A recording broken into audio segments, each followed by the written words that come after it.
L'emploi des jeunes au Sénégal, c'est le cancer qu'aucune chimiothérapie n'a pu vaincre. Les socialistes au pouvoir de 1960 à 2000 ont mis en place le plan Lebré et créé la zone franche industrielle. Les libéraux ont expérimenté le concept des agences de promotion des jeunes, mais le résultat n'a pas toujours été au rendez-vous. Macky Sall, arrivé au pouvoir en 2012, a mis en branle plusieurs programmes destinés à vaincre le chômage des jeunes. Vous l'aurez compris, dans ce numéro d'Actu Show, nous allons parler de la problématique de l'emploi des jeunes au Sénégal et nous parlerons dans la seconde partie de ce numéro de Actu Show de cette guerre fratricide au sommet de l'État.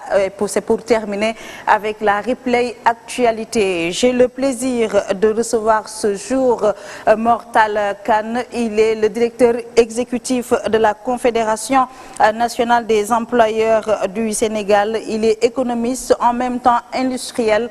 Mortal Kane est aussi le président du groupe de travail numéro 1 du Conseil présidentiel de l'investissement.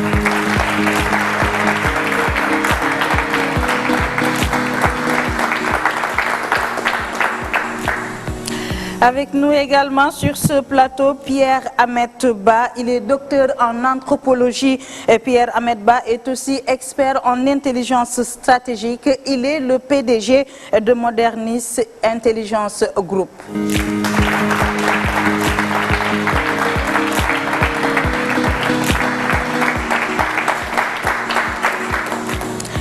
Sori Kaba est membre du directoire de l'APR. Il est diplômé en migration et en administration électorale. Il est actuellement le directeur général du Fonds d'investissement des Sénégalais de l'extérieur.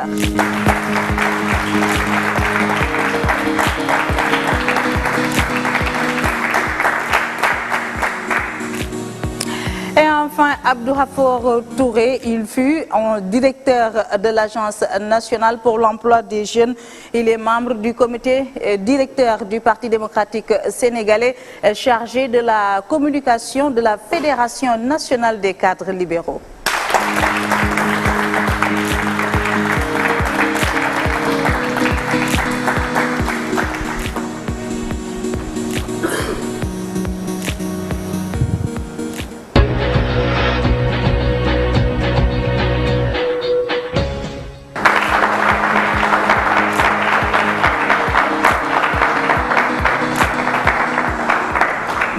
Remercions le charmant public qui va nous accompagner tout au long de cette émission pour camper le débat. Je vous propose de suivre ce reportage sur la question de l'emploi des jeunes.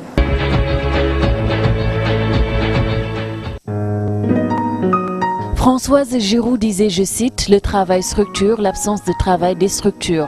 Le loisir à foison n'est pas l'idée que je me fais du bonheur d'être. » Cette assertion de l'écrivaine et femme politique française qui a cassé sa plume le 19 janvier 2003 garde tout son sens dans ce monde en perpétuelle mutation où l'on note un déséquilibre entre l'offre et la demande.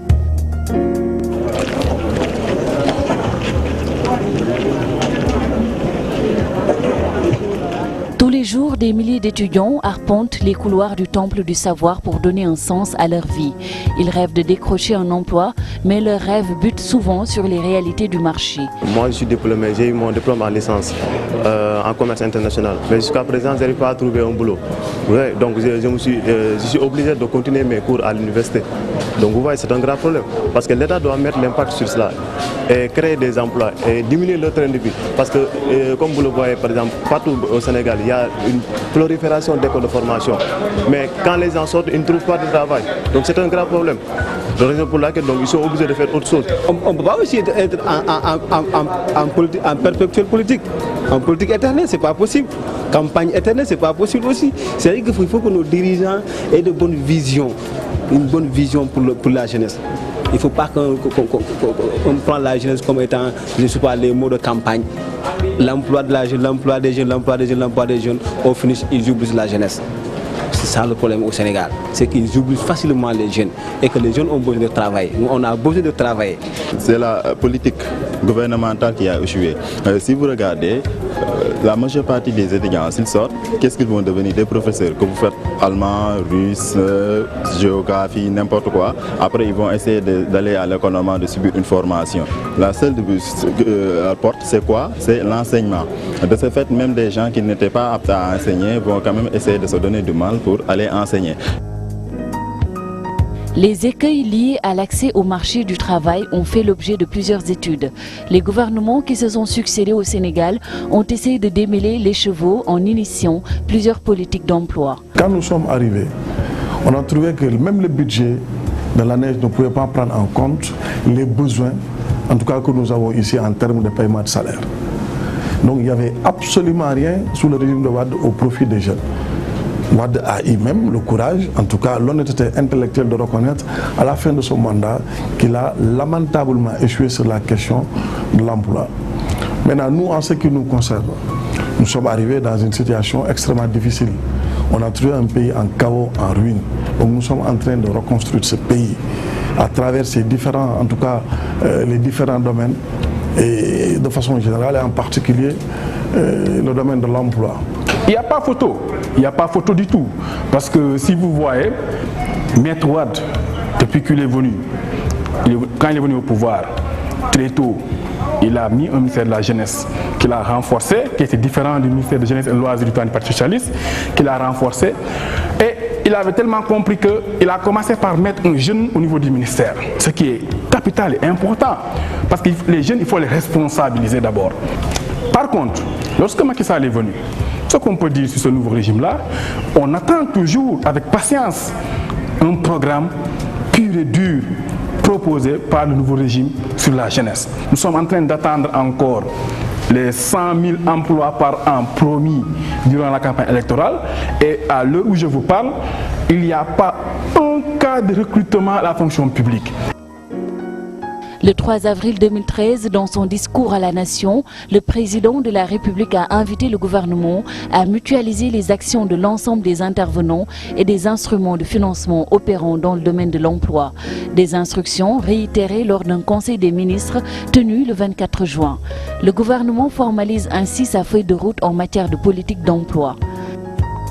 Le président de la République a toujours dit que l'agriculture était le secteur sur lequel il voulait s'appuyer pour développer son pays. Donc c'est le secteur qui devra nous permettre aujourd'hui d'offrir de l'emploi, mais aussi le secteur de l'artisanat qui est aussi un secteur à fort potentiel d'absorption de main-d'œuvre. Mais il y a aussi donc l'économie numérique et le président de la République a donné des instructions claires pour que des programmes structurants puissent être développés dans ces différents secteurs-là. En plus des programmes HIMO, des programmes à haute intensité de main-d'œuvre qui vont être lancés. Déjà vous avez la construction donc des logements sociaux aujourd'hui. Donc en 2 mois, on a à peu près 8500 jeunes qui ont été donc recrutés sur ces chantiers-là. Il y a les postes de 1500 km de pistes de production qui vont être construits d'ici l'année prochaine. Donc c'est tous ces programmes qui nous permettront vraiment de répondre aux préoccupations du chef de l'État.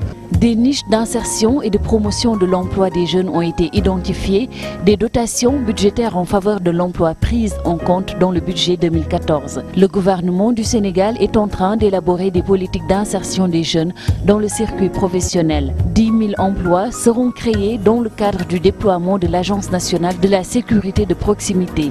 Un fonds d'investissement appuiera les femmes et les jeunes filles dans le financement d'activités génératrices de revenus. Les associations sportives seront aussi mises à contribution. Un programme de financement du mouvement Navétane dénommé UNAIC, un projet, devrait aider à la résorption du taux de chômage. Le fonds de garantie des investissements prioritaires FONGIP d'un montant de 50 milliards devrait booster le secteur PME-PMI. Ces nombreux plans de lutte contre le chômage des jeunes et le sous-emploi ne sont pas encore matérialisés. D'aucuns doutent de leur impact dans la situation de crise actuelle. Les interrogations fusent à propos de leur capacité à donner un coup d'accélérateur au programme national pour l'emploi. Pendant ce temps, les chiffres émanant de l'ANSD font froid dans le dos.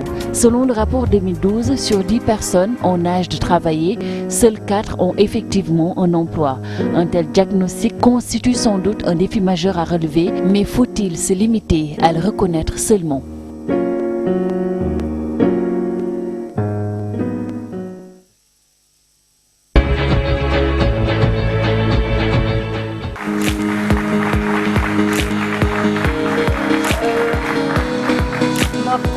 Mortal Kane, la question de l'emploi est-elle le gros mensonge d'État? Beaucoup de gouvernants sont élus sur la base de promesses d'engagement pris par rapport à la problématique de l'emploi, mais l'on se rend compte à la fin de leur magistère que le rendez-vous n'est pas que le succès n'est pas au rendez-vous. Je vous remercie, madame. Je souhaite bienvenue à tous nos amis avec qui nous allons discuter aujourd'hui. J'ai vu que vous m'avez mis encore avec les politiciens. J'espère qu'on aura un débat apaisé. C'est des amis que je connais. Donc, merci pour l'invitation et merci aux invités. Madame, vous avez peut-être raison. Il est évident que l'emploi des jeunes a toujours constitué un thème de campagne. Et ça ne date pas d'aujourd'hui. Et à l'arrivée, vous avez aussi raison. Nous avons toujours constaté qu'il y avait une insatisfaction. Je suis même tenté de dire que en faisant peut-être une bonne lecture des statistiques des élections, on peut dire que les élections sont souvent gagnées autour de ce thème-là, des promesses sur ce thème, mais perdues aussi pour la non-satisfaction de l'agenda sur ce thème. Donc il faut qu'on fasse attention. Par contre, je dois simplement relativiser un certain nombre de choses et placer les choses dans leur contexte. Je pense qu'aujourd'hui, quand on s'interroge sur le monde entier, on se rend compte que c'est un problème qui préoccupe l'ensemble des gouvernants, pas seulement le Sénégal, mais l'ensemble des gouvernants du monde entier. Et ça frappe durement aussi bien les pays développés que les pays en voie de développement. Donc c'est quelque chose qu'il faut, une question sur laquelle il faut avoir une lecture vraiment horizontale et internationale. Ça nous permet de dire quoi? De dire simplement que une évidence, que j'appellerais même une évidence biblique, c'est que l'emploi ne se décrète pas. Et c'est l'économie qui donne des emplois. Quand vous avez une économie qui atteint d'atonie, qui s'est affaissée, on ne peut pas croire, on peut imaginer en certain qu'on puisse créer des emplois. Ce sont les entreprises saines, une économie vigoureuse qui crée des emplois. Donc je pense que toute la solution à l'emploi passe par une bonne économie dynamique qui est susceptible donc de donner des opportunités. Je vais en profiter pour placer une question. Est-ce que la situation actuelle de l'économie sénégalaise est en mesure de supporter ces nombreuses politiques mises en branle par le président Macky Sall? L'économie moderne, à coup sûr, non. Parce que nous ne sentons pas cette vigueur dans l'économie. Pour l'économie, pour le secteur agricole dont on fait souvent allusion, peut-être oui. Mais est-ce que c'est dans les bonnes conditions? Je ne veux pas entrer dans le fond des sujets économiques, mais je pense que l'agriculture utilise beaucoup trop d'emplois qu'il devrait, parce qu'on a une productivité qui est faible, ça ne permet pas au Sénégal d'en bénéficier. Pour l'économie moderne, vous avez lu récemment les statistiques sur la baisse, on parlerait même d'hécatombe ces dernières années, donc du tissu industriel sénégalais, l'ensemble du secteur productif. Et je pense que c'est un mauvais signal qui est donné pour la création d'emplois. Mais si vous permettez simplement, c'est vu du côté de l'État. J'ai l'avantage de présider aujourd'hui le comité scientifique pour l'organisation du prochain Forum national sur l'emploi des jeunes, sur lequel nous travaillons depuis un certain nombre de temps. Je suis du privé, mais on m'a fait l'honneur de me confier ce travail.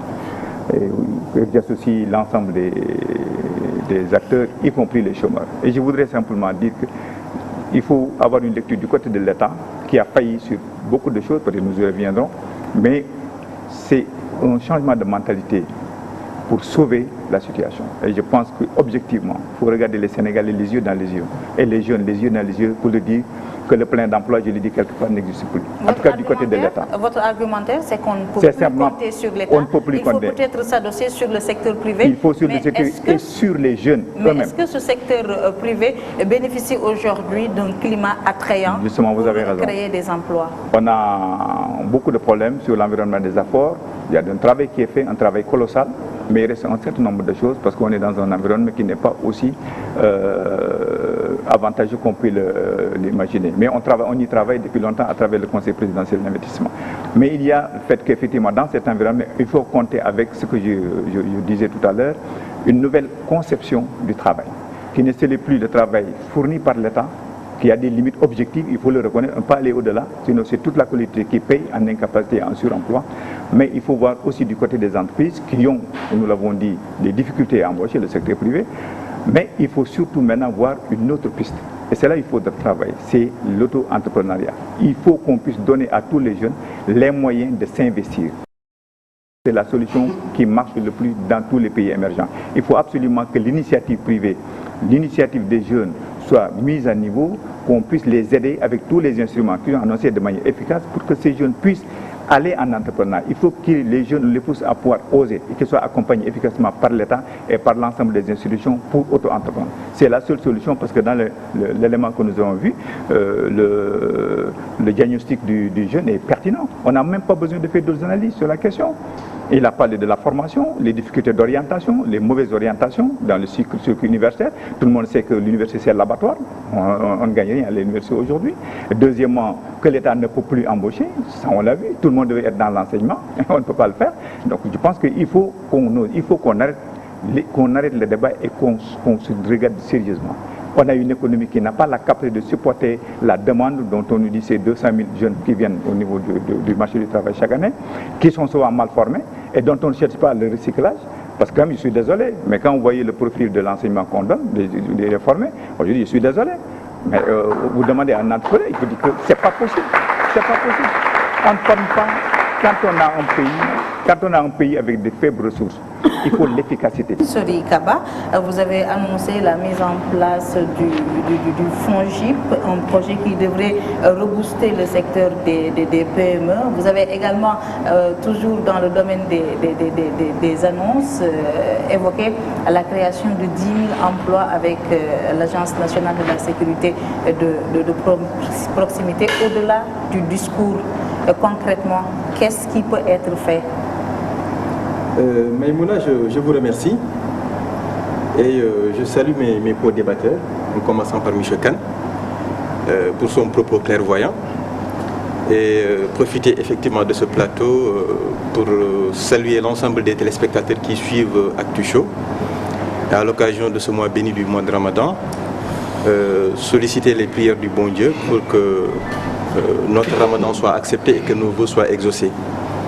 Mais également faire un petit coucou à ce public qui nous applaudit, qui n'est pas un public très fort. Pour répondre à votre question, je pense que M. Khan a déjà évoqué un certain nombre d'hypothèses sur lesquelles il va falloir qu'on revienne un tout petit peu. Je commence d'abord par l'héritage, ou si vous voulez, j'en termine. Je considère déjà qu'à l'état actuel des choses, une vision est clairement dégagée. La problématique de l'emploi des jeunes ne peut se faire que si un certain nombre de paradigmes sont maîtrisés. L'employabilité des jeunes. On ne peut pas offrir de l'emploi à un jeune qui n'est pas formé. Oui, s'il est formé.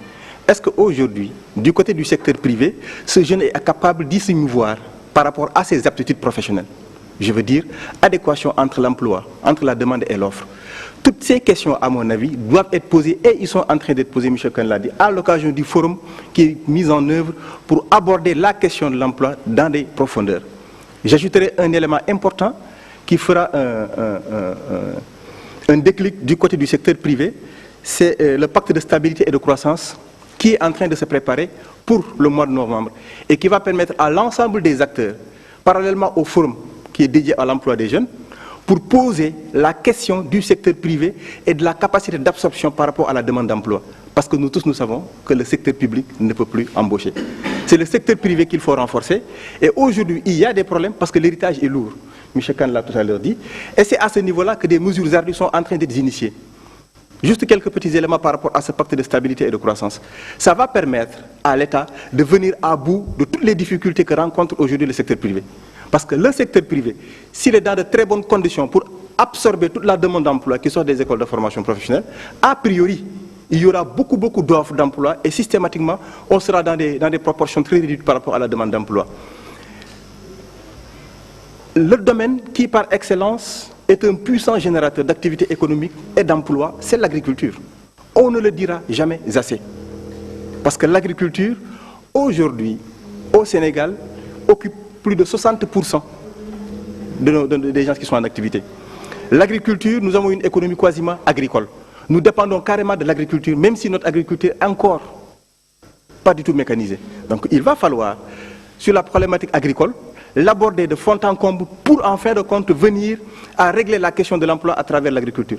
Parce qu'en fin de compte, si on produit, on transforme, on commercialise, tout ce processus est maîtrisé et tout ce processus génère beaucoup d'emplois, de l'économie et des richesses. C'est un processus dont on parle depuis une vingtaine d'années. À l'héritage. Mortala Kane l'a dit tout à l'heure. Vous nous parlez de l'agriculture, mais les réformes nécessaires qui devraient permettre au secteur agricole d'absorber un nombre important de jeunes chômeurs ne sont pas encore en place. Vous nous parlez de pacte de croissance et de stabilité.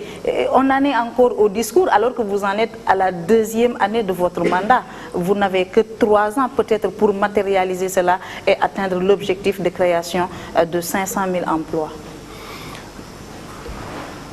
Notre économie, M. Kane l'a dit tout à l'heure, à l'état actuel des choses, c'était encore pire en 2012, n'est pas capable de répondre positivement à la demande. Le problème, c'est que l'économie est en stagnation depuis 2012. Depuis 2012. C'est depuis 2012, avec la crise préélectorale, ensuite l'élection, et il y a aussi cette polémique qui ne permet pas aux gouvernants de se concentrer sur nos besoins. Mais au moins, vous allez me permettre de vous dire aujourd'hui que le déficit budgétaire de l'État a été réduit à 5%. Un taux qu'on n'a jamais égalé au Sénégal depuis plus de 12 ans. Un effort considérable est en train de faire pour l'assainissement des finances publiques. La confiance entre le Sénégal et ses partenaires au développement est carrément rétablie.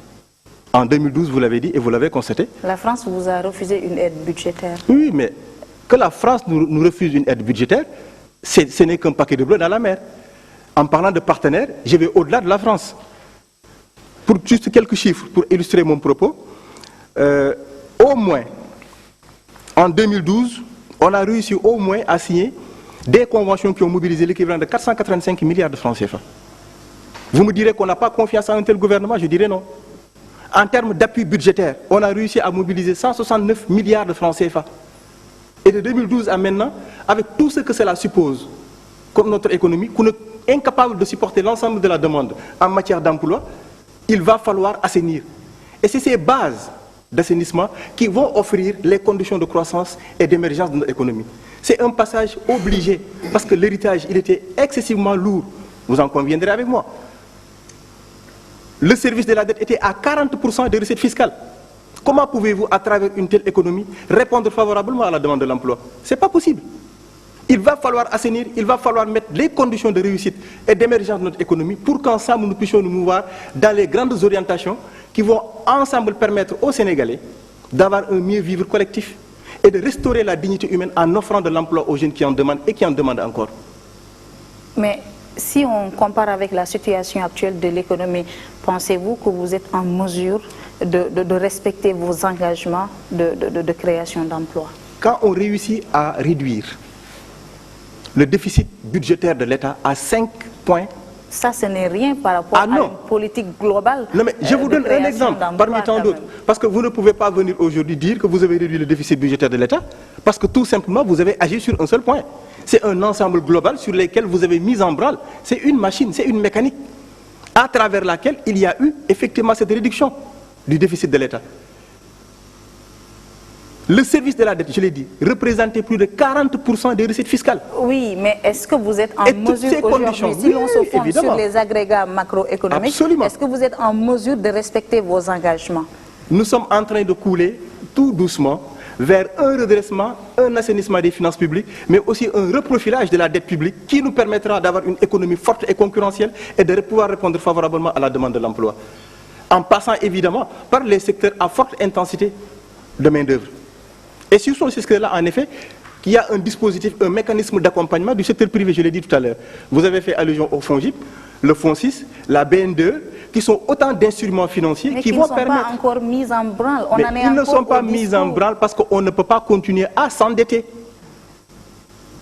On ne peut pas continuer à s'endetter. Il faudrait qu'on compte sur ce que nous avons de potentiel, qui n'est rien d'autre que nos recettes fiscales, qui aujourd'hui doivent financer notre développement pour que nous puissions avoir une vision à long terme. Alors Pierre Ahmed Ba, est-ce que vous êtes d'accord avec lui et que l'héritage a été tellement lourd, tellement périlleux qu'ils en sont au fondement avant de mettre en branle quoi que ce soit? D'abord, je pense qu'il y a nécessité de revenir sur les chiffres. Et je ne voudrais pas qu'on verse dans une querelle des chiffres, mais je pense qu'aujourd'hui, si nous regardons les études publiées par la direction de la prévision et des études économiques, il y a un déficit de moins 169 milliards au 31 mai 2013. À la même période l'année dernière, nous avions un déficit de moins 69 milliards. Donc dire qu'il y a une nouvelle maîtrise de notre solde budgétaire, je ne vois pas d'où viennent ces chiffres. Au-delà de cela, nous parlons de l'emploi des jeunes. Il faudrait peut-être partir d'une connaissance assez pointue et approfondie de cette jeunesse dont on parle. Moi, je préférerais qu'on parle surtout de la question de l'emploi. Pourquoi devons-nous parler de la question de l'emploi? Que l'on soit jeune ou que l'on ne soit pas jeune, il y a nécessité d'obtenir un emploi dans la mesure où, au-delà du fait que l'emploi fait vivre, l'emploi participe du développement économique. Il y a au Sénégal 6 700 000 personnes, selon les dernières études disponibles au niveau de l'Agence nationale de la statistique et de la démographie et de la statistique. C'est plus de 6 millions, hein? On en est à 6 700 000, selon les dernières études, de personnes qui sont en âge de travailler. Sur les 6 700 000, il y a 3 700 000 qui sont effectivement actifs, donc qui ont une occupation quelconque, quelle qu'elle soit. Et il y a donc 3 millions de personnes qui sont à la recherche d'un emploi. À l'échelle de notre population, c'est énorme. Sur les 6 700 000 personnes qui sont actives aujourd'hui, il y en a 59% qui vivent dans le monde rural. Et je pense qu'une vraie politique d'emploi doit partir de ces questions-là. Ensuite, il y a la question de l'adéquation de la formation par rapport aux besoins du marché. D'abord, est-ce que nous avons un marché? Ensuite, si oui, nous avons un marché, est-ce que l'économie nationale permet d'absorber justement, quel est le profil qui est recherché par l'économie nationale? Je pense que ce sont là quelques questions qu'il faudrait poser et c'est à partir de ces questions-là qu'on peut aller vers une politique d'emploi, vers une politique économique viable. Mais se réveiller un jour et dire, parce que nous avons hérité d'une situation calamiteuse, parce que je pense que la réponse la plus simple aujourd'hui est de dire que sur ce point-là, Macky Sall est indéfendable. Il a promis 500 000 emplois. Nous savons, à moins de prendre ses désirs pour la réalité, qu'il est impossible de créer les 500 000 emplois. Il l'a dit tout à l'heure, parce que le tissu économique ne permet même pas d'absorber 500 000 emplois. Donc je pense qu'il faut être réaliste. Je pense que Macky Sall doit aujourd'hui nous tenir un discours de vérité. Il y a l'idéal politique qui était son programme Yono Yokote. Il y a la real politique, ce qu'ils appellent aujourd'hui l'héritage. Je pense qu'aujourd'hui, on ne peut pas continuer 2 ans après qu'ils sont arrivés au pouvoir. On ne peut pas continuer à défendre un programme de campagne. On ne peut pas. Ce n'est pas réaliste. Parce qu'il faudrait, après le rêve, confronté à la réelle politique, c'est ce qu'ils ont effectivement trouvé comme situation économique, il faudrait peut-être ajuster. Mais nulle part nous n'avons vu ces gens-là essayer d'opérer un ajustement de leur rêve. Mais il parle aujourd'hui de 360 000 emplois avec la réduction envisagée du mandat du président de la République. c'est tout à leur honneur. J'attends qu'ils nous créent les 360 000 emplois. Mais je pense que si vous avez bien compris le discours du doyen qui est professionnel en la question, je pense que vous vous rendrez compte que 360 000 emplois, vous allez les mettre où? Vous savez, il y a un problème fondamental au sein de notre économie. C'est que nous ne sommes pas arrivés à désacraliser les métiers. Au-delà de tout, il faut qu'il y ait une volonté politique. Les Sénégalais ont besoin qu'on leur tienne un langage de vérité. Merci beaucoup. Merci beaucoup. Merci beaucoup. Alors, Abdou Khafor Touré, en 2012, quelques semaines après la journée chaude du 23 juin, le chef de l'État d'alors, Abdoulaye Wade, avait reconnu son échec concernant la politique d'emploi et de promotion des jeunes. Parlant de l'existence des agences de promotion des jeunes, il faut dire que Macky Sall a tout laissé en l'État. Pensez-vous, et d'après l'expérience que vous en avez eue, que ces agences peuvent aider à lutter contre le chômage et le sous-emploi?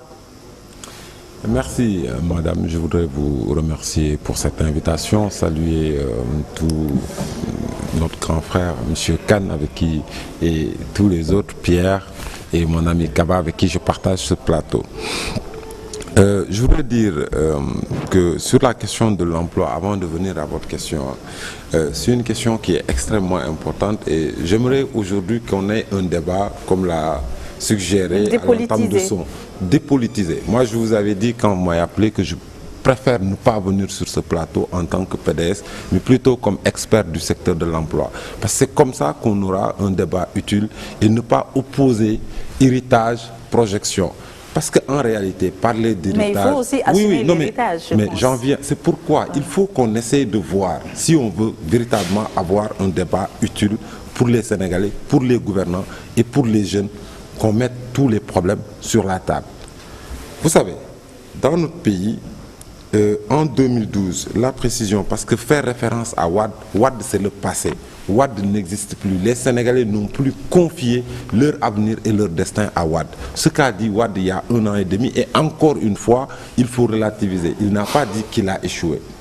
Il a dit les objectifs assignés à la convention État-employeur pour l'emploi des jeunes, qui est un mécanisme de l'État que connaît très bien M. Kane, où l'État amène des fonds, qui est un instrument d'incitation à l'embauche des jeunes diplômés, où il y avait une affectation de 200 millions. On a évalué sur les 12 dernières années combien ce mécanisme a aidé de jeunes à être insérés. On était aux alentours de 80 000 jeunes.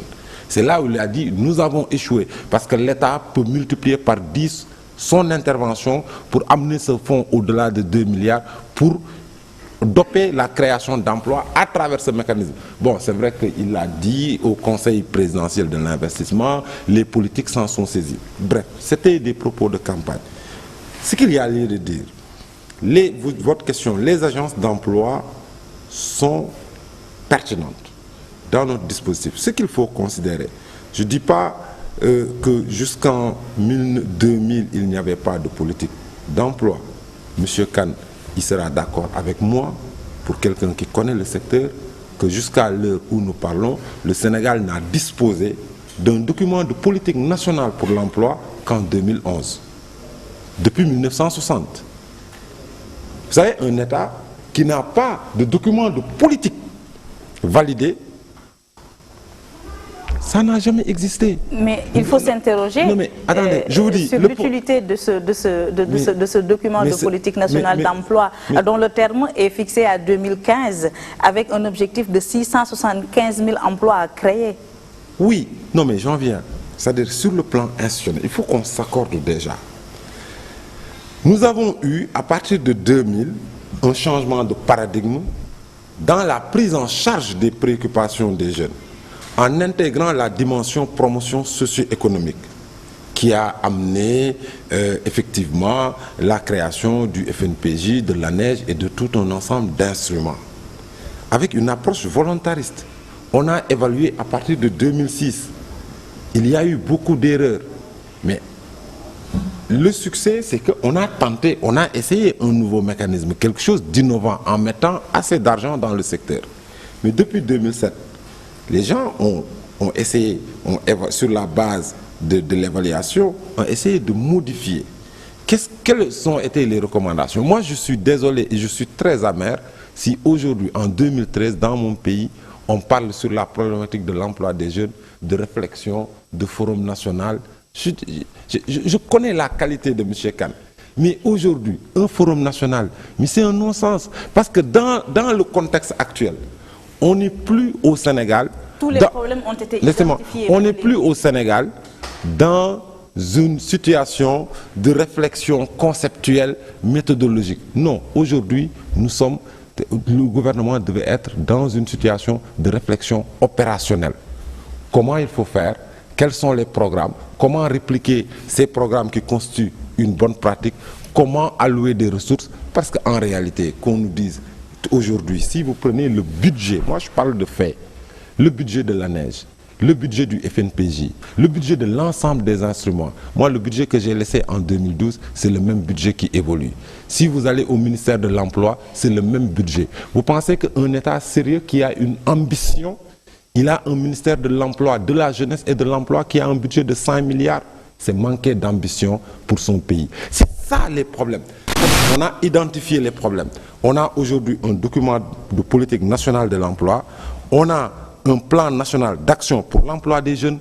On a passé 2 ans à mettre en place ces dispositifs-là qui déclinent l'ensemble des lignes d'action qui sont intégrées dans le document de politique économique et sociale.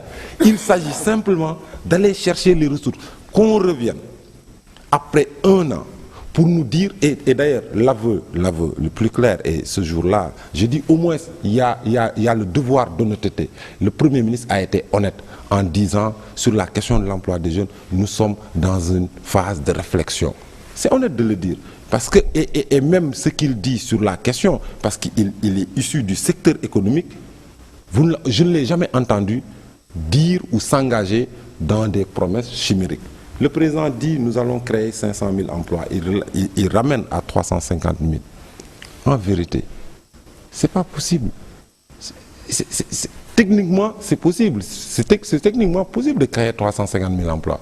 Mais si vous voulez créer 350 000 emplois, vous faites comme on a fait dans le secteur de l'énergie. Vous mettez 300 milliards dans le secteur ou 400 milliards dans le secteur. Vous pouvez le faire. Vous dites on va créer des emplois par le secteur agricole. Alors que vous ne financez pas un programme de création de 1000 emplois. Nous l'avons testé à travers les 23 fermes agricoles. C'est une expérience qui a été vécue, qui crée 1080 emplois. Ce programme a coûté plus de 2 milliards.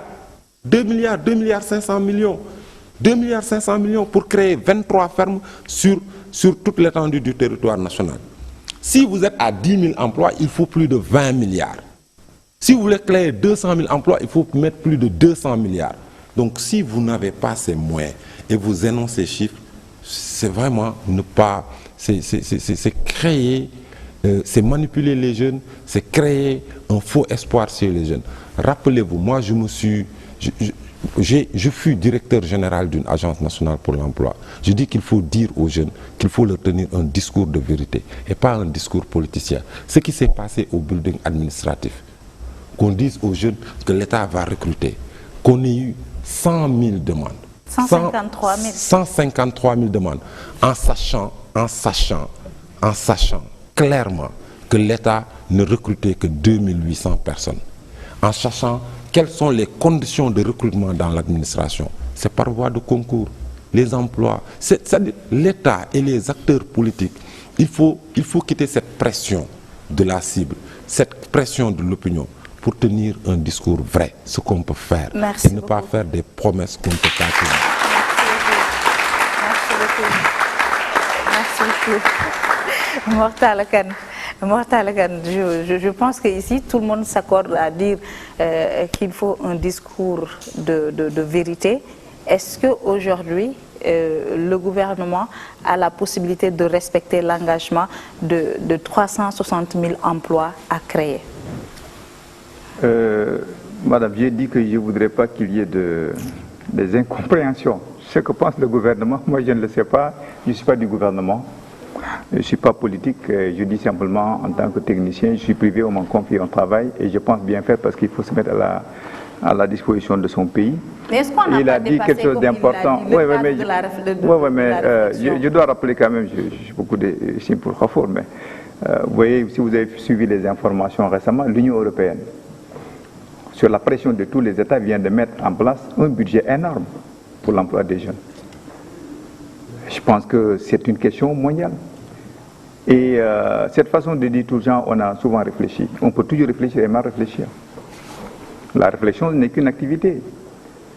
Alors on a réfléchi sur plein de choses, ça n'empêche de réfléchir toujours sur l'agriculture, de réfléchir sur l'industrie. C'est le parent pauvre, on ne réfléchit pas assez sur ça entre parenthèses. Mais je pense que le vrai problème, c'est de s'activer à mettre en œuvre un certain nombre de choses. La différence que nous voulons mettre en place, c'est quoi?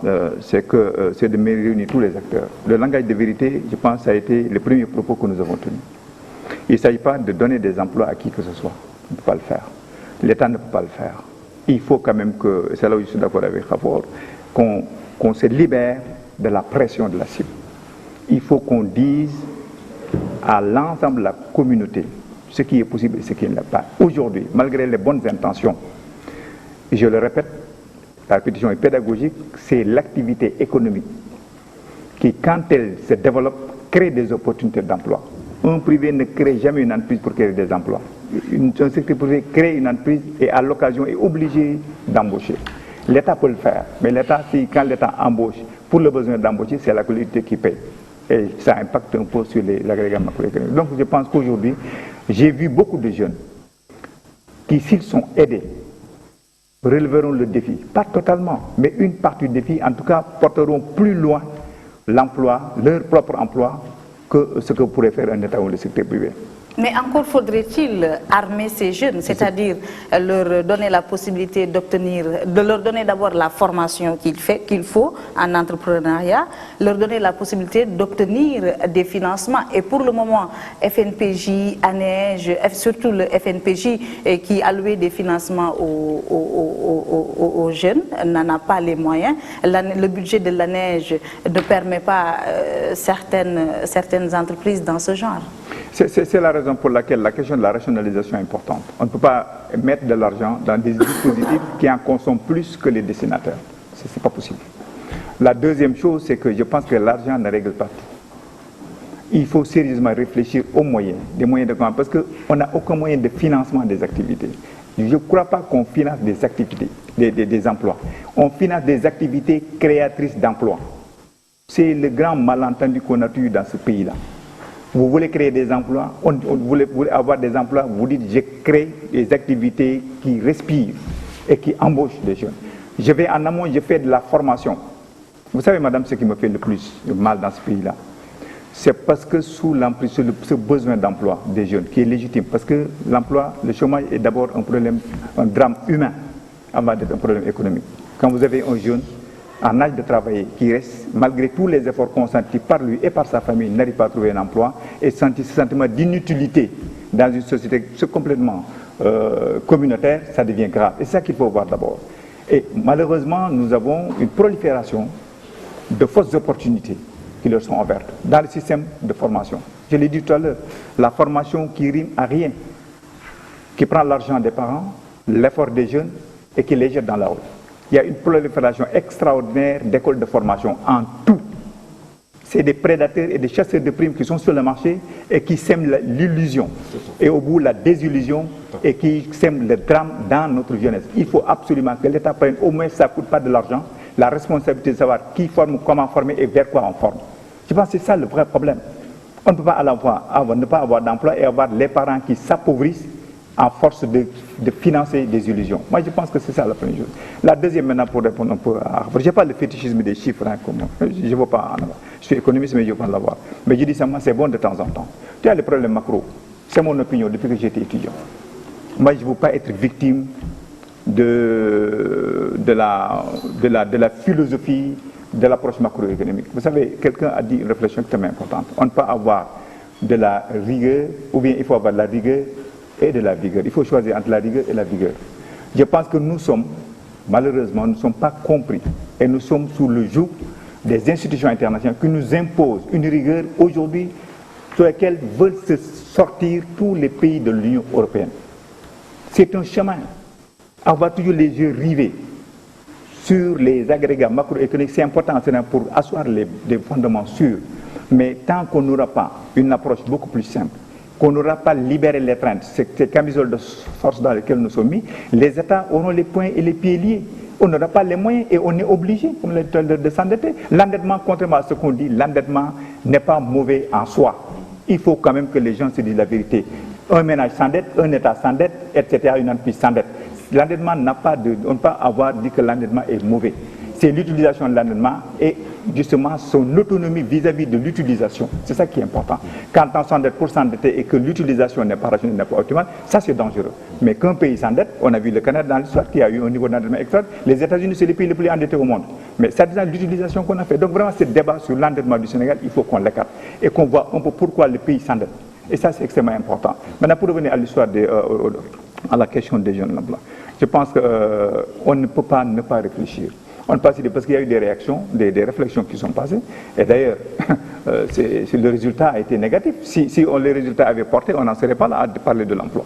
Donc, parce que on n'a pas eu les résultats, nous sommes obligés de trouver d'autres pistes et de trouver peut-être les meilleures voies en utilisant moins d'argent et trouver les bonnes solutions, en tout cas les meilleures solutions qui, comme je le dis encore une fois, de mon point de vue, je ne peux pas oublier de ce que les conclusions auxquelles arriveront tous ceux qui travaillent au niveau de ce groupe-là, mais je dis seulement de mon point de vue, c'est l'initiative privée. C'est le premier cycle. L'initiative privée doit pouvoir faire des efforts si on donne les moyens de respirer.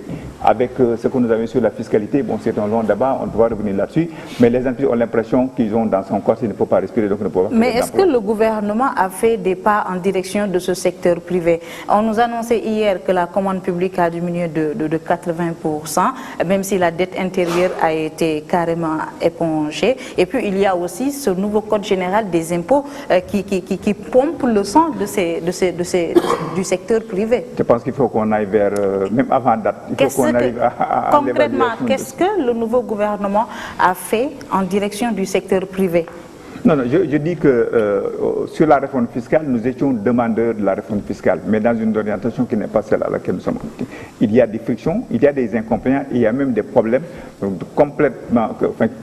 qui nous opposent à l'administration. Je pense que ces jours-ci, on ira vers une concertation pour évaluer avant terme les conséquences que peut avoir la réforme fiscale sur les entreprises.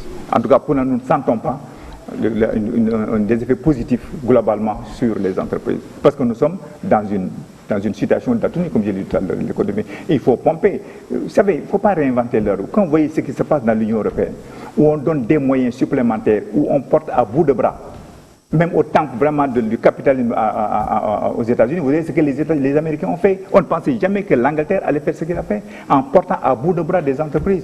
Parce qu'on sait que l'entreprise, c'est l'économie. L'économie, c'est la question de la demande sociale qui est réglée. Et surtout, c'est les emplois. Donc, on ne peut pas laisser un secteur privé sans règle. Nous n'avons pas les mêmes moyens que ces pays-là, il est vrai. Nous n'avons pas le matelas financier qui nous permet et les ressources qui nous permettent. Mais vraiment, pour aller très vite sur ces questions, je pense qu'il y a des choses qui sont faites, mais qui sont très loin au regard de la situation et des besoins. Mais Mortal, allez-y. Vous permettez seulement de terminer sur cela, parce que je voulais ouvrir une autre piste avant qu'on l'oublie. J'ai parlé de l'entrepreneuriat des jeunes, ça c'est important. Mais il y a un secteur clé dans notre économie. Vous savez, le secteur formel est l'exception dans nos économies. La règle, c'est le secteur informel. Il faut absolument qu'on voit comment on peut amener ce secteur informel sans qu'il ait des conséquences dramatiques sur le secteur formel à pouvoir utiliser des emplois. Vous savez, les statistiques du BIT, ce qu'ils disent, de la Banque mondiale, les dernières conclusions, c'est que sur 9 emplois créés, les 8 ont été créés par le secteur informel dans nos pays. Donc il y a intérêt à regarder comment... Il y a un renversement de la... Notre statut est comme ça, parce que chez nous, c'est la règle, c'est l'informel représente l'essentiel de l'économie. Et ils ont des activités qui ont des impacts sur le plan socio-économique, sur le plan des emplois qui sont énormes. Comment faire de ce secteur-là un support pour la création d'emplois sans lui éviter effectivement qu'ils viennent mordre sur la compétition et la compétitivité des entreprises qui sont dans le secteur moderne. C'est un peu ça l'équation qui est posée. Alors, une respiration démocratique a souvent un effet entraînant sur l'économie du pays. Pourquoi est-ce qu'avec cette alternance de 2000, ça hésite encore? Les gens de 2012, les choses ne s'accélèrent pas. Parce qu'il faut voir avant les alternances. Vous savez, nous avons dans un environnement qui est complètement vampirisé par le politique. Je suis désolé, mes amis, vous m'excusez. Mais tout l'espace est vampirisé par le politique. Tout est politique. Il n'y a pas de place pour autre chose que la politique. Entre deux élections, c'est toujours la politique. Mais dans quel pays on est? Je pense que vous allez aux États-Unis, vous allez en Europe, vous allez dans n'importe quel... Après les élections, les gens pensent à autre chose. De temps en temps, vous avez un débat serein, national et civilisé qui se passe à l'Assemblée nationale. Il n'y a que dans nos pays où vous avez une élection qui s'éternise. Les vaincus ne laissent pas ceux qui ont vaincu gouverner, et ceux qui gouvernent peut-être régi à laisser s'exprimer librement ce qui est. Dans nos pays, je ne dis pas pour le Sénégal, mais je dis d'une manière générale, c'est comme ça, et je voudrais quand même. Et ensuite, c'est quoi? Mais l'espace n'est pas divisible à l'infini. Nous avons l'économie, l'économie a surtout un élément important, c'est la confiance. Et je dois dire, j'entends beaucoup de gens parler de la démocratie, etc. Mais quand même, il y a quelques années, c'était un axe, c'était un avantage comparatif extraordinaire pour les pays. Mais dans combien de pays aujourd'hui on a une alternance apaisée? Ce n'est plus le Sénégal qui tient vraiment cet élément comme avantage comparatif. Il est sur la même ligne que beaucoup d'autres pays. Donc il faut trouver autre chose que l'alternance qu'on mettra en avant pour attirer les investisseurs. Confiance, c'est le mot. Vous avez restauré la confiance avec vos partenaires au développement, mais la confiance n'est pas de mise actuellement au Sénégal. Et pour entreprendre, il faut avoir confiance, Sori. Et qu'est-ce que vous faites, vous autres de la majorité présidentielle, pour donner cette confiance aux Sénégalais, donner aux jeunes l'audace, le courage d'entreprendre? Oui, en effet, la problématique de l'auto-emploi figure en bonne place dans l'offre que le gouvernement est en train de faire à l'endroit de la jeunesse sénégalaise.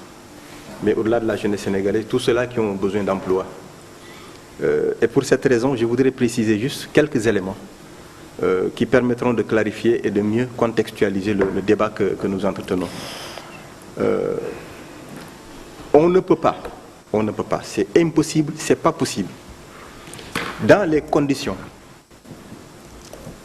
de réalisation de l'alternance en 2012, on ne peut pas asseoir une bonne politique pour absorber la problématique, pour régler la question de l'emploi au Sénégal. Ce n'est pas possible. Il faille qu'il y ait des réformes et des réformes en profondeur. On ne peut pas aujourd'hui nous dire qu'il faut régler la question de l'emploi dans le contexte dans lequel le pays nous a été légué. Ce n'est pas possible. Il faut qu'on l'accepte, sans pour autant verser dans le débat politicien. Ça, c'est la réalité de la chose. Et pour rappeler à M. Ndiaye, c'est bien ça, Pierre. M. Ba. M. Ba, excusez-moi. Hein, cette révolution à laquelle il faisait allusion, cette révolution mentale, que moi j'appellerais peut-être une politique d'ajustement de nos mentalités, elle ne peut pas se faire en 2 ans. Ce n'est pas possible. Je loue sa rigueur scientifique, mais malheureusement, la contradiction me pose un problème. Dans le contexte actuel du Sénégal, une révolution des mentalités pour que nous puissions nous reconsidérer, par exemple, comme il l'a dit, une désacralisation des professions, on ne peut pas du tout, dans l'état actuel des choses, le faire. Et ce n'était pas ça, fondamentalement, l'objet de la question qui nous réunit aujourd'hui. Parce que je considère que l'offre politique du président Macky n'est pas une offre qui aborde les secteurs un à un. C'était une offre globale. Je l'ai dit tout à l'heure, le vivre ensemble est tout un ensemble de dispositifs dans lesquels il faut porter. La restauration de la dignité humaine, M. Khan l'a dit, la question de l'emploi va au-delà du simple fait qu'une personne économiquement n'est pas dans les conditions de régler ses problèmes. Mais c'est une question de dignité humaine qui atteint sa chair. Et c'est des problèmes auxquels il faut faire face. Mais comment y faire face? Pensez-vous qu'on peut y faire face à l'état actuel de notre économie? Non, ce n'est pas possible. Il va falloir qu'il y ait les bases d'une condition de développement économique, d'une émergence économique. Donc ça, vous revoyez les chiffres que vous avancez en termes de création d'emplois? Non, on ne les revoit pas. Ça, c'est une offre politique. Et j'y reviens. Absolument. Absolument. Tu sais, ils peuvent le dire. Ils peuvent le dire. Le contexte économique du Sénégal ne permet pas de créer 350 000 emplois. Mais quand vous améliorez tout le dispositif, vous mettez en place des mécanismes de financement qui accompagnent le secteur privé et qui promeuvent l'auto-emploi. Il y a effectivement les conditions pour que nous puissions réaliser 350 000 emplois au Sénégal. C'est bien possible. En 2017. D'ici 2017. Le programme national d'investissement agricole, qui est le programme par excellence qui va booster le secteur agricole au Sénégal. D'ici par exemple la phase 2015, qui est la phase prioritaire, où déjà 66% de ces besoins de financement sont mobilisés, vous pensez que de l'agriculture au processus de transformation à la commercialisation, il n'y a pas assez de place pour 350 000 emplois? Nous savons que nous ne sommes pas autosuffisants, ni en riz, ni en mûle, ni en huile, ni en rien, absolument rien. Et toutes ces spéculations ont un besoin réel d'être réglées aujourd'hui. Que nous ayons une vision globale, qui règle les problèmes de manière globale et non par secteur. C'est ça la différence en fait des approches. Parce qu'à l'état actuel des choses, encore une fois de plus, on ne pouvait pas du tout régler la question de l'emploi. Et c'est la raison pour laquelle l'ensemble des secteurs, l'ensemble des partenaires, l'ensemble des acteurs qui sont concernés par la problématique, autour d'une table, le secteur privé l'a dit tout à l'heure, la question de l'employabilité des jeunes se pose. La demande d'emploi est une chose, l'offre d'emploi en est une autre. Le secteur privé, qui par excellence en marge de l'auto-emploi, doit embaucher l'ensemble des jeunes qui sortent des écoles de formation. S'ils ne trouvent pas satisfaction dans la formation qui leur est offerte, n'embauchera personne. Mais aussi dans le comportement de l'État. Évidemment. Et c'est pourquoi je récuse l'idée selon laquelle on ne peut plus continuer à réfléchir. On réfléchit mal souvent au Sénégal. Et malheureusement, ça a été le cas sur la question de l'emploi. Il va falloir recentrer le débat. Et de mon point de vue, un centrage institutionnel, Agence pour la promotion de l'emploi des jeunes, FNPJ, Agence pour la banlieue, et qui sais-je encore. Et il va falloir que toutes ces institutions-là, tout ce cadre institutionnel qui s'occupe de la même problématique, puisse être recentré et que nous puissions avoir plus d'efficacité dans l'action. Le mot magique, la confiance. Comment restaurer la confiance au Sénégal? Plusieurs lignes nous permettront de restaurer la confiance. D'abord, restaurer les bases de notre économie. Ce que le gouvernement est en train de faire. Héroïquement d'ailleurs. Ensuite, mettre le secteur privé dans les conditions qui ne vont plus les étouffer. Les réformes qui ont intervenu dans le Code général des impôts en sont une illustration. Et la porte, elle n'est pas fermée. Les négociations se poursuivent. Le président Macky, le gouvernement, ils sont tous dans des dispositions d'ouverture à l'égard du secteur privé et de l'ensemble des acteurs pour que des négociations puissent se faire et qu'ensemble nous puissions trouver des solutions ensemble. La démarche de participation pour que nous puissions avoir des politiques publiques adéquates et qui répondent aux attentes, aux aspirations des uns et des autres. C'est ça qui restaurera l'espoir perdu. Merci beaucoup. Pierre Ahmed Ba, comment aujourd'hui restaurer la confiance chez les Sénégalais, la confiance entre les gouvernants et les gouvernés, la confiance chez les apprentis entrepreneurs? Il y a deux manières de voir la question. D'abord d'un point de vue individuel et ensuite d'un point de vue collectif. Et je vais réagir un peu par rapport au discours qu'il a tenu tout à l'heure. Comment voulez-vous que les Sénégalais aient encore confiance en leur gouvernance si on continue de nous tenir les mêmes discours? Aujourd'hui, il vient de le dire, il dit ils ont une approche globale de la chose. Il a parlé d'héritage et après il nous parle d'approche globale. Vous savez que les 12 dernières années, on a travaillé sur la base de deux documents qu'on a appelés la stratégie de croissance accélérée, le document de stratégie de réduction de la pauvreté, et que la deuxième version du DSRP intègre la stratégie de croissance accélérée, et que cette stratégie de croissance accélérée-là a été conçue sur la base des groupes de GRAP, tourisme, industrie culturelle, artisanat d'art, etc., etc., des secteurs qui pouvaient aller ensemble. Nous avons toujours connu des lettres de politique sectorielle. Alors comment peut-il aujourd'hui venir se mettre sur ce plateau et nous parler d'approche globale de l'économie? En réalité, il n'y a pas d'approche globale de l'économie qui tienne. L'économie, c'est une affaire sectorielle. Et de 1 plus 1 plus 1 plus 1 plus 1, on arrive à une totalité. Je pense que penser qu'on peut régler la question économique de manière globale sans pour autant s'intéresser aux agrégats sectoriels qui permettent d'avoir cette globalité-là, je pense que c'est du pipeau. Je pense que la question de la confiance, comme vous venez de le dire, c'est d'abord avoir pour l'ouyanomana khel nangunoko. Si vous tenez un discours de vérité à la population sera à même de vous réaccorder sa confiance. Mais nous l'avons perdu en si peu de temps. En si peu de temps. Je suis d'accord qu'on dise que il est élu pour un mandat de 5 ans. Je suis d'accord qu'on dise qu'il n'a même pas encore fait 2 ans. Je suis d'accord qu'on nous tienne tous ces discours.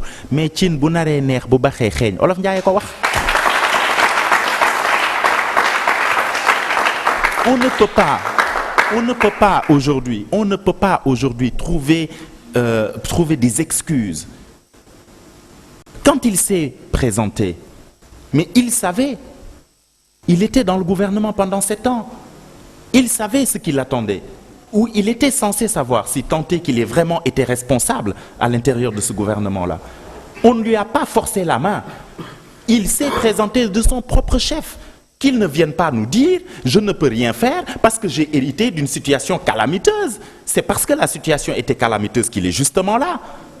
Il s'est présenté devant nous en tant que le sauveur. Mais si, après tout, le sauveur se rend compte qu'en réalité, il est plus sauveur dans ses rêves que dans la réalité, en réalité, il faut qu'il nous dise, écoutez, messieurs les Sénégalais, mesdames les Sénégalais, mesdemoiselles les Sénégalaises, je pense qu'il y a un problème fondamental, c'est que je ne peux plus tenir mes promesses. Voici les problèmes auxquels nous sommes confrontés. Et je demande l'adhésion nationale de tout un Sénégalais. Je demande la responsabilité, je demande l'implication, l'engagement de tout un Sénégalais pour que nous arrivions ensemble à venir à bout des problèmes qui s'opposent à notre évolution. Mais il y a quand même un changement dans l'orientation de la politique d'emploi. Avant, on misait sur les multinationales, sur l'État du Sénégal pour résorber le chômage. Aujourd'hui, on parle de rebooster le secteur des PME, de requalifier les jeunes, de donner des métiers, de créer des universités de métiers. Et ce changement d'orientation prend quand même du temps à se matérialiser. Mais Mona, ces discours ont toujours existé. Pourquoi l'ADPME a été créée? Ces discours ont toujours existé. Ces discours étaient là depuis 2000. On a créé l'ADPME pour cela, pour booster l'économie nationale à partir des petites et moyennes entreprises, des petites et moyennes industries. Mais à cela, on s'est opposé à d'autres problèmes aussi. Vous savez, le problème, il est énorme. Le problème est énorme. Je pense que le problème, c'est d'abord le Sénégalais. Ensuite, le Sénégal. Merci beaucoup. On va terminer rapidement cette problématique sur l'emploi. Abdou Khafor Touré, on va s'inscrire dans une perspective. C'est quoi la perspective de l'emploi au Sénégal? Non, vous savez, la perspective de l'emploi au Sénégal, c'est qu'il faut d'abord des acteurs qui connaissent le secteur.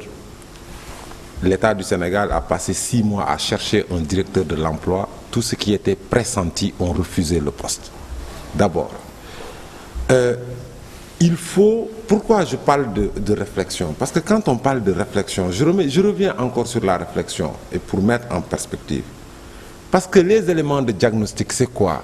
C'est qu'on va nous dire dans les recommandations qu'il y a une multiplicité des structures. Puis ça, tout le monde le sait, c'est dans tous les documents. Au 1er janvier 2012, il y a un décret qui était dans le bureau du président de la République qui s'appelait Agence pour la formation et l'emploi des jeunes qui fédérait les 3 structures. Il ne restait qu'à signer le décret. Est-ce qu'on a besoin d'une réflexion pour savoir qu'il faut fusionner l'ANEJ, le FNPJ, l'AGEP? Et il y a un décret qui est là. Il y a une commission paritaire pilotée par la direction générale de la comptabilité publique et du Trésor pour avoir une neutralité. C'est ça que je dis, je suis amer. C'est pourquoi je dis on n'a plus besoin de réflexion pour dire qu'on va fédérer parce qu'il y a un projet de décret qui est là. L'emploi, le secteur privé, c'est ça qui crée l'emploi, c'est ça le discours de vérité. Dire que nous allons créer 500 000 emplois, il vaut mieux dire nous allons mettre un dispositif incitatif, l'impôt sur les bénéfices, nous allons réduire en contrepartie les entreprises. Ça a été fait, mais ça ne s'est pas avéré concluant. Il y a eu des bonus fiscaux. Non mais attends, j'explique. À l'époque, ça a été fait sous notre régime. Nous avons rabaissé l'impôt à 25% sans demander de garantie aux entreprises de contrepartie. Ils n'ont pas pris d'engagement. Ça, vous le faites. Quand vous donnez à une entreprise, il faut lui demander une contrepartie. Quand vous faites des cadeaux aux entreprises, il faut demander une contrepartie par rapport à l'emploi. C'est comme ça que c'est un levier sur lequel vous pouvez vous appuyer. On va vous parler de quoi? L'autre conclusion, ce sera quoi? On va parler d'inadéquation formation-emploi. Mais M. Khan l'a dit, il faut agir. Si nous voulons régler la question de l'emploi chez les jeunes, il faut agir à la fois sur la demande et sur l'offre. Sur la qualité de la demande, sur la qualité de l'offre de formation. Et quelle est la perspective? Je ne reviens pas. Mais la perspective aujourd'hui, c'est que on parle, mais en réalité, depuis 1 an, il y a un statu quo. Rien n'a changé. Moi, honnêtement, je pensais que les gens sont arrivés au pouvoir avec un programme qu'ils dérouleraient immédiatement. Mais si après 15 mois, aujourd'hui, il n'y a aucune mesure nouvelle, aucun programme nouveau, aucune intervention à l'intérieur du pays, je m'inquiète. D'autant plus que le programme Yoonu Yokkute, c'est pas ce qui va régler les problèmes du Sénégal. Le président peut venir avec de nouvelles mesures. Il y a des instruments qui engagent l'État du Sénégal. L'État du Sénégal s'était déjà engagé sur le document de politique économique et sociale. L'État du Sénégal s'était déjà engagé sur la politique nationale de l'emploi. Lorsqu'un nouvel chef d'État arrive, ce que je peux comprendre, c'est lorsqu'un nouveau chef d'État arrive, c'est que les fonctionnaires prennent en charge une partie de ces préoccupations pour traduire ça dans les documents officiels et dans le programme de l'État. C'est ce qu'on peut faire. Mais si on veut chambouler le dispositif, ça ne passera pas. Il nous faut construire une gouvernance du marché du travail. C'est-à-dire avoir les instruments. On avait parlé du Haut Conseil de l'emploi et de la formation. Mais le décret est signé, le Haut Conseil s'est réuni une fois, parce que ça, c'était une mesure du document de politique nationale de l'emploi. Mais qu'on réactive le Haut Conseil pour l'emploi et la formation, qui se réunit trimestriellement au niveau de la primature, où le secteur privé est présent, où les syndicats sont présents, où l'ensemble des secteurs, qu'on discute de ces questions-là. Je pense que en 2007, on a voulu faire ici des réformes. C'est ça les réformes de profondeur. C'est pas une réforme de Abdoulaye Wade, c'est pas une réforme de Macky Sall, c'est pas une réforme du futur président. Il faut au Sénégal qu'on ait une grande agence nationale pour l'emploi qui va s'occuper de l'emploi avec des moyens conséquents qui existent sur les 45 départements. Ensuite, on peut avoir un dispositif discriminatoire à l'endroit des jeunes. Mais tant que l'État va faire comprendre aux jeunes que c'est lui le principal acteur de création d'emplois, on ne s'en sortira pas. Et ça, il faut qu'on le dise clairement. Merci beaucoup. Nous allons à présent aborder la seconde partie de cette émission et c'est pour parler des guéguerres au sommet de l'État.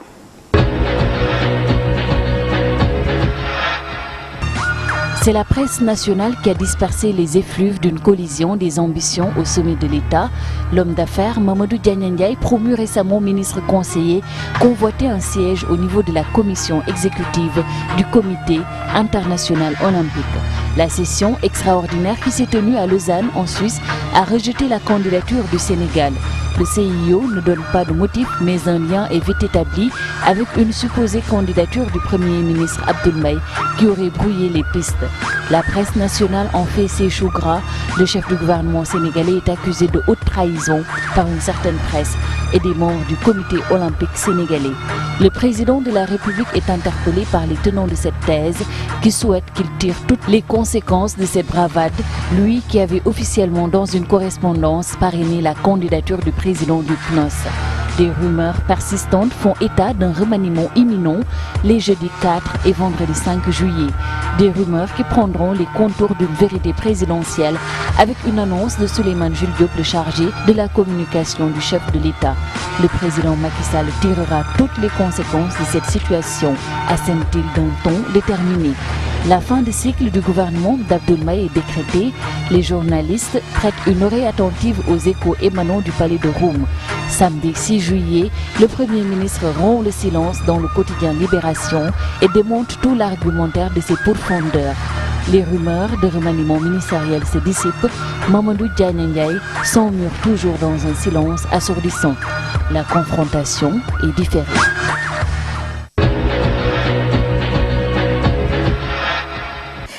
Guéguerre au sommet de l'État qui fragilise un peu la position des hommes, des hommes chargés de dérouler la politique du chef de l'État. Vous en avez parlé tout à l'heure.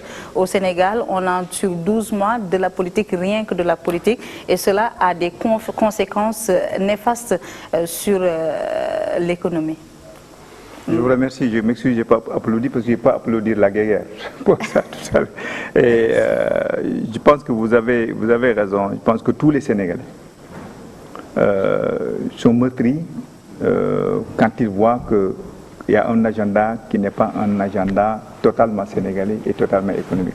C'est mon point de vue. Quelles qu'en soient les raisons, je ne suis pas là pour en trouver les raisons, je ne les connais pas, mais les conséquences, au moins on peut en parler.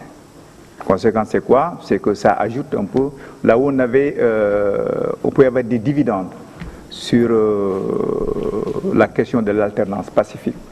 On peut avoir des dividendes sur la position géographique du Sénégal, des dividendes sur la maturité du peuple sénégalais. Malheureusement, il y a d'autres positions et d'autres attitudes qui viennent diminuer, en tout cas altérer fortement les avantages qu'on peut en tirer. Et je pense que aujourd'hui, dans un monde globalisé, les moindres faits et gestes qui se passent dans n'importe quel pays de cet univers sont relayés immédiatement sur l'ensemble des autres pays.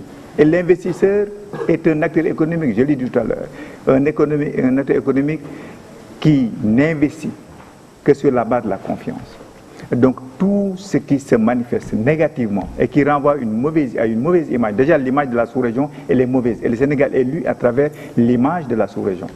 Si on faisait une exception et que malheureusement nous avons un certain comportement, c'est-à-dire que la position la plus sage de celui qui doit prendre des risques calculés, c'est la définition d'un opérateur économique, c'est de se dire j'attends le meilleur moment. Parce qu'on ne connaît pas l'aboutissement. Jusqu'où de telles positions, de tels comportements, de telles déflagrations, en tout cas de telles attitudes peuvent porter à des déflagrations au niveau de la nation. Et c'est un peu ça malheureusement ce qui déteint. Outre le fait que nous avons des périodes interminables d'attitude et de positionnement de statut vraiment politique, on en ajoute maintenant à des hauts et des bas, en tout cas un certain comportement qui ne rassure ni les Sénégalais moyens, ni l'investisseur qui serait tenté par le Sénégal. Et je pense que bon, on n'en est pas encore à ce qui se passe dans les pays de la sous-région, qui est malheureux, mais je pense qu'il est important qu'on revienne à une déposition beaucoup plus apaisée et que les petites guerres, comme vous les appelez, se déroulent dans les salons et que, en tout cas, l'investisseur moyen et la vie internationale ne soient pas au courant de ces choses. Merci beaucoup, Pierre-Ahmed Ba. Des règlements de compte, des guerres politiques, est-ce que cela obstrue l'action gouvernementale? Oui, effectivement. Plus que cela, plus que les guerres, je pense qu'il y a un fait qui est constant, c'est que des intérêts individuels, personnels, priment maintenant sur l'intérêt du Sénégal, sur l'intérêt de la collectivité, l'intérêt du Sénégal. Et c'est déplorable. Et ça a commencé par cette faiblesse de nos hommes politiques, qui sont partis parce qu'ils étaient incapables de trouver un consensus minimal. Ils sont partis chercher quelqu'un qui n'était pas demandeur, qui n'a jamais fait de la politique, qui s'y est jamais intéressé. Vous parlez du Premier ministre? Je parle du Premier ministre, en l'occurrence M. Abdoul Mbaye. On est parti le chercher parce que c'était l'homme du consensus, parce que nos faibles hommes politiques étaient incapables de nous gouverner, alors que pendant plus de 40 ans, on les a tous entendus ici nous bassiner avec leurs grandes idées. Ils étaient incapables de se mettre d'accord. Et il leur fallait trouver l'homme du consensus. Et cet homme du consensus est venu. Mais en réalité, j'aurais été à sa place. Je pense que j'aurais eu plus de hauteur que ces gens-là. Et il leur montre qu'il n'est pas demandeur. Il leur montre que c'est en réalité, on a voté pour Macky Sall. Mais vous savez quoi? C'est Abdoul Mbaye le sauveur. C'est lui qui monte au front. C'est lui qui tient les beaux discours.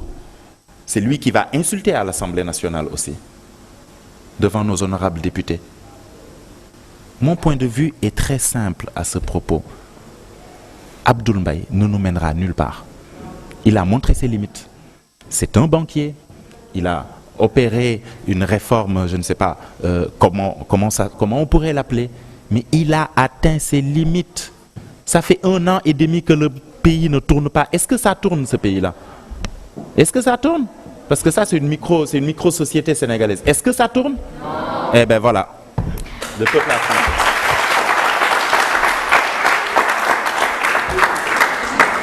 Diagne Ndiaye élu, nommé ministre conseiller. Moi, je fais partie des Sénégalais qui pensaient à une coalition des forces, peut-être pour donner vie, donner corps à la vision du président Macky Sall. À la place, on a un conflit et qui est en train de déteindre peut-être sur l'action gouvernementale Abdourahmane Touré.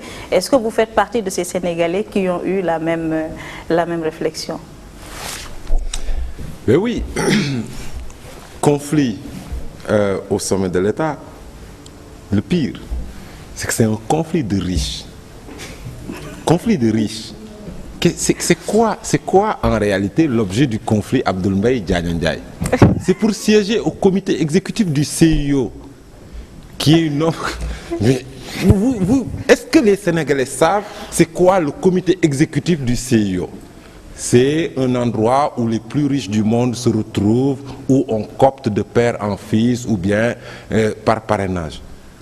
C'est un manque de respect. Moi, franchement, dans le pays où je suis né, où j'ai grandi, si on en arrive à de tels personnages et qui prennent en otage mon pays, c'est que j'ai peur pour l'avenir.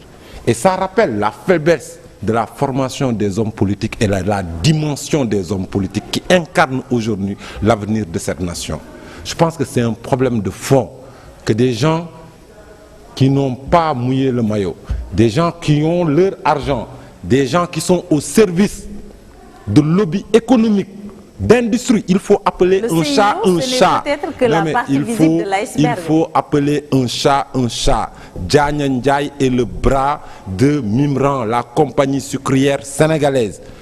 Il faut appeler un chat un chat. Il faut lutter. Moi, je suis un patriote. Je veux qu'on développe le patriotisme économique. Aujourd'hui, Macky Sall est au service des intérêts et de lobby français. Et c'est ça, aujourd'hui. Nous avons un pouvoir qui n'est pas encore fort, qui n'a pas une assise, aujourd'hui, qui ne peut pas peser sur les intérêts nationaux.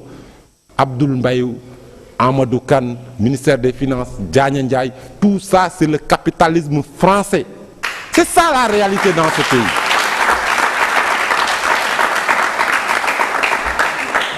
Je vais peut-être vous laisser donner votre avis par rapport à ces guerres de positionnement qui obstruent l'action du chef de l'État. Merci beaucoup Maïmouna. Je vais donner mon avis sur la question qui est posée, sans faire dans le dilatoire ou les invectives, quoi. Parce qu'à la limite, je considère certains propos comme désobligeants qui n'ont pas du tout place dans ce plateau qui nous réunit. Le manque de respect pour ceux-là qui gouvernent le pays est totalement caractérisé. Et je pense que de ces prototypes-là, ce sont en fait ceux-là que les Sénégalais ont largement dépassé. Non, attendez. Ils les ont carrément attendez. Moi, je ne me mets pas sur un plateau, excusez-moi, où on m'appelle prototype. Vous savez, monsieur, j'ai un nom et un prénom. Vous êtes devant moi, vous avez tenu des arguments. J'ai tenu des arguments. Si vous pensez que je manque de respect à ces gens qui nous gouvernent, eh bien, c'est de mon devoir de dire à ces gens qui nous gouvernent que je ne suis pas satisfait de la manière dont ils nous gouvernent. C'est le devoir de tout un Sénégalais ici présent, dans cette salle, de dire à ces gens-là que nous ne sommes pas satisfaits. Et c'est parce que nous disons à ces gens qui nous gouvernent que nous ne sommes pas satisfaits, vous nous traitez de prototype. Mais vous êtes culotté, monsieur. S'il vous plaît, sorry. Donc je disais tout à l'heure que des prototypes, des énergumènes de cette nature, de cette trempe, n'ont pas leur place. Vous êtes vraiment impoli, dans des non, mais ce monsieur est impoli. S'il vous plaît. Ce monsieur est impoli. Et je le dis devant la télé, vous pouvez porter plainte pour injure publique. Vous êtes impoli. Parce que vous êtes en train de me traiter d'énergumène et de prototype. Vous savez pourquoi? Parce que vous êtes au pied du mur. Parce que vous n'avez pas d'argument. Parce que vous êtes indéfendable. Parce que ce que vous tenez comme propos, c'est du pipeau. C'est du pipeau. C'est du pipeau. Non. Vous ne pouvez pas insulter les gens et vous mettre dans vos grands airs et dire qu'il faut vous calmer. Mais J'ai fait pire que ça. Qu'est-ce que j'ai fait? Qu'est-ce que j'ai fait? Qu'est-ce que j'ai fait? J'ai fait pire que ça. Qu'est-ce que j'ai fait? Je termine mon propos. Qu'est-ce que j'ai fait? J'ai fait pire que ça. Et dites-le moi. Qu'est-ce que j'ai fait? Je le saurai. Eh oui, vous allez faire quoi? Vous allez me mettre en prison? S'il vous plaît, Pierre. Vous allez me mettre en prison? Attendez, s'il vous plaît, il faut qu'on s'exprime. Il n'y a pas de respect pour les gens qui ne sont pas partis prenant ce débat. Je vous en supplie, laissez connaître. Non, mais par respect pour les gens qui nous regardent, monsieur le doyen, vous avez l'obligation et le devoir de rappeler ce monsieur à l'ordre et de lui dire que nous ne sommes pas des énergumènes. D'accord, c'est dit. Nous ne sommes pas des énergumènes. C'est dit et redit. S'il vous plaît, laissez-nous terminer le débat. Laissez-le terminer, s'il vous plaît, Pierre. Quand même. Allez-y, continuez le débat. Vous savez que c'est sur un plateau que vous dites que nous sommes des énergumènes et on vous écoute parce qu'ailleurs ça se réglerait autrement. Et je vous le dis. S'il vous plaît, s'il vous plaît. Voilà, très bien. S'il vous plaît, sorry. Ok, on continue. Donc des propos tenus par des gens aussi s'il vous plaît, sorry, irresponsables. Oui, je termine, hein. J'y vais. Ne m'inspire aucune. Vous n'avez que l'injure pour vous défendre. Réflexion. Non, mais s'il continue à insulter, il n'y aura plus de débat. Ah non, je vais préciser. Il n'y aura plus de débat. Mais vous n'avez que les insultes pour vous défendre, monsieur. Pierre. Vous savez quoi, monsieur? Vous savez quoi? Vous pensez que vous gagnez en faisant ça, mais en réalité vous perdez. Vous savez pourquoi vous perdez? Parce que vous êtes en train de montrer un mauvais exemple au peuple sénégalais. Vous êtes en train de lui montrer que vous, qui êtes de l'APR, qui nous gouvernez aujourd'hui, êtes incapable de soutenir un débat d'idées sans pour autant insulter votre vis-à-vis. Ce n'est pas la première fois que vous le faites. Mais moi, je ne laisserai pas passer. Parce que vous savez pourquoi? Je n'appartiens à aucun parti politique. Je suis un citoyen sénégalais. Conscient des problèmes de mon pays. Et je vais vous dire, si c'est vous qui nous gouvernez, ça ne passera pas comme ça. Alors, Sori Kaba, quelle appréciation avez-vous de ces guerres de positionnement au sommet de l'État? Je vous remercie, Maïmouna. Je ne qualifie pas de guerre au sommet de l'État. Je pense qu'il n'y a pas plus irresponsable que d'aborder un sujet sans le maîtriser dans le fond. Première précision à faire. Monsieur Abdoul Mbaye ne sort pas du néant. C'est un Sénégalais bon teint qui a fait ses preuves dans tout son parcours professionnel. Monsieur Abdoul Mbaye est quelqu'un qui, à la veille des élections présidentielles de 2012, a choisi son camp. C'était celui de l'actuel président de la République. Monsieur Abdoul Mbaye est le Premier ministre du Sénégal, à ce que je sache. Tous les égards liés à son poste, à sa responsabilité, voudraient aujourd'hui qu'on considère qu'il n'est pas en train de conduire le pays droit au mur au regard de l'héritage qu'il a reçu. Le président de la République, sur cette question précisément, a été plus que clair. Il a sollicité toutes les informations pouvant lui permettre de prendre une décision conséquente par rapport à ce qui s'est passé entre M. Diagne Ndiaye et M. Abdoul Mbaye. Et quelle est cette décision? Le président n'a pas encore pris sa décision. Il a demandé tous les rapports qui lui permettent de comprendre ce qui s'est passé au CIO, qui est une instance sportive dans laquelle le mouvement sportif mondial décide et où le Sénégal a un siège et doit siéger. Ce ne sont pas des hommes qu'il faut fuir, c'est une instance normale comme toutes les autres instances du monde. Le Sénégal a sa place là-bas. Si le Sénégal perd sa place, le président de la République prendra toutes ses responsabilités. Le CIO est-il la seule pomme de discorde? N'y a-t-il pas des intérêts cachés? En tout cas, on parle du sucre. Oui, ça c'est autre chose. Ça peut-être tu me diras que c'est la partie visible de l'iceberg, comme vous l'avez dit tout à l'heure. Mais est-ce que vous pensez que nous avons le devoir aujourd'hui, à nos niveaux de responsabilité, de jouer dans la vitupération, d'imaginer ce qui se passe en bas pour dire que voilà ce qui justifie telle chose?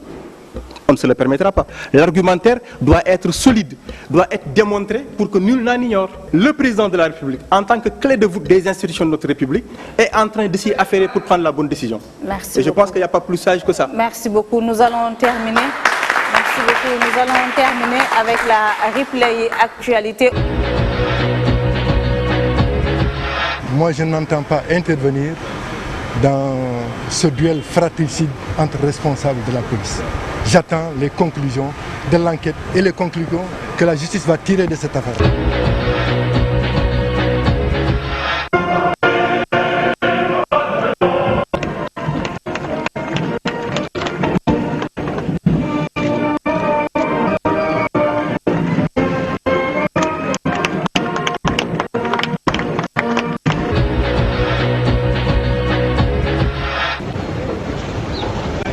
À la suite de notre lecture, nous avons dégagé donc 3 crimes principaux, à savoir le crime contre l'humanité, le crime de guerre et le crime de torture. Tout ce qu'a dit le monsieur le procureur général aujourd'hui, je vous le jure, est faux. C'est un tissu de contre-vérité.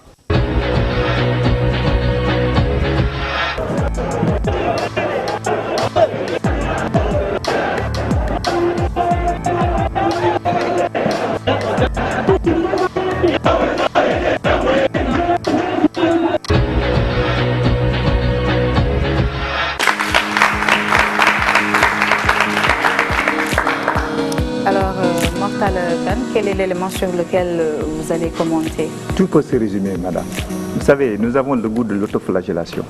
Et il y a trop d'intellectuels dans nos murs. Dans ce pays, tout le monde réfléchit. Sur le continent africain, chacun prend des positions de principe qui ne sont pas avérées. Qu'est-ce qui s'est passé au Mali?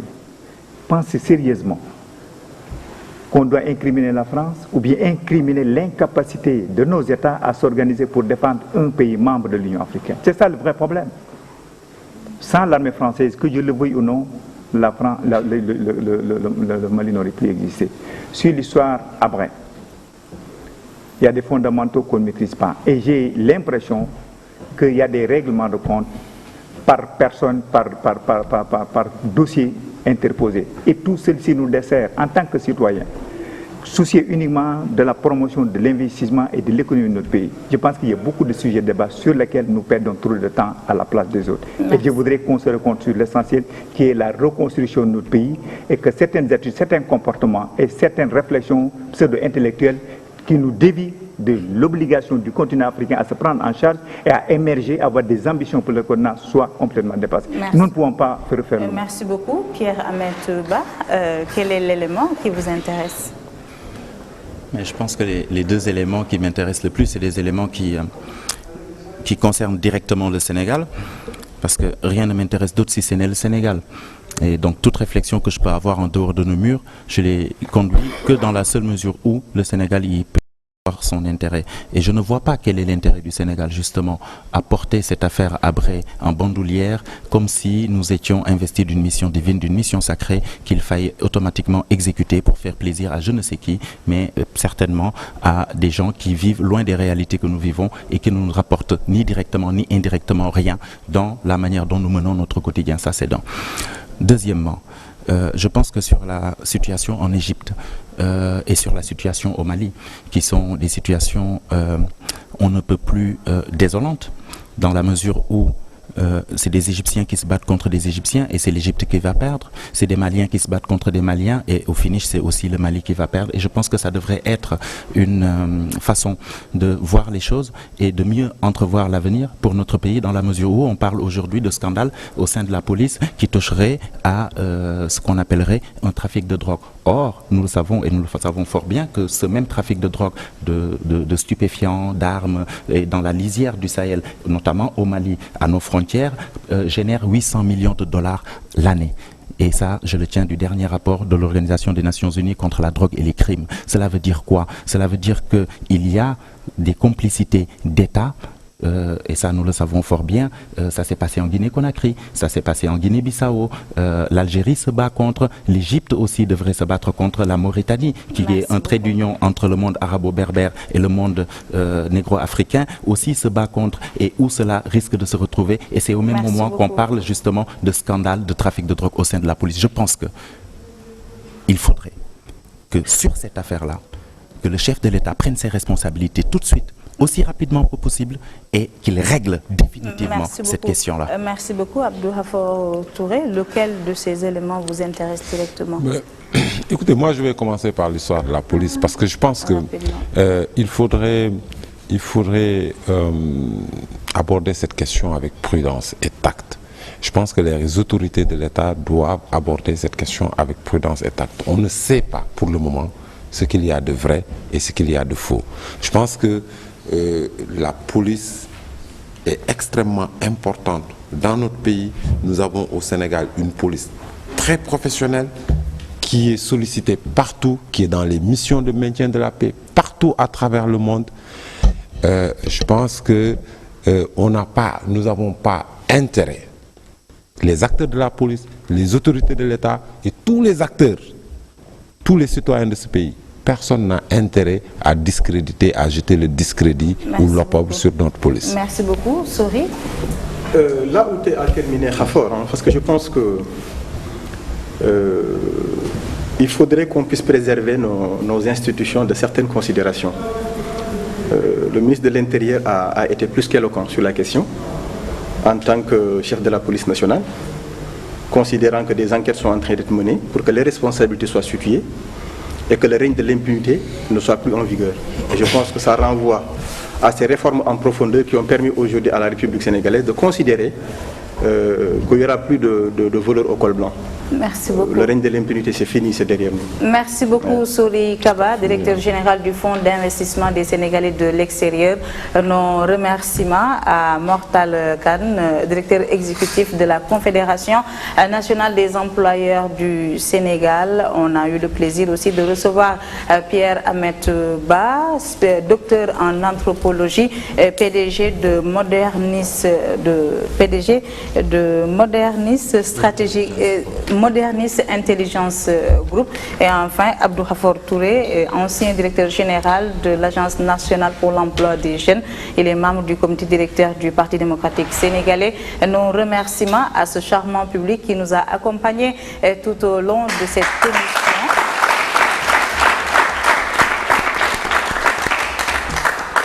Et merci de nous avoir suivis.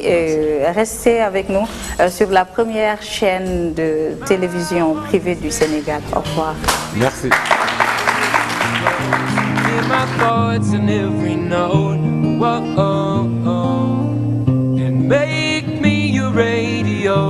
Turn me up when you feel low. This melody was meant for you.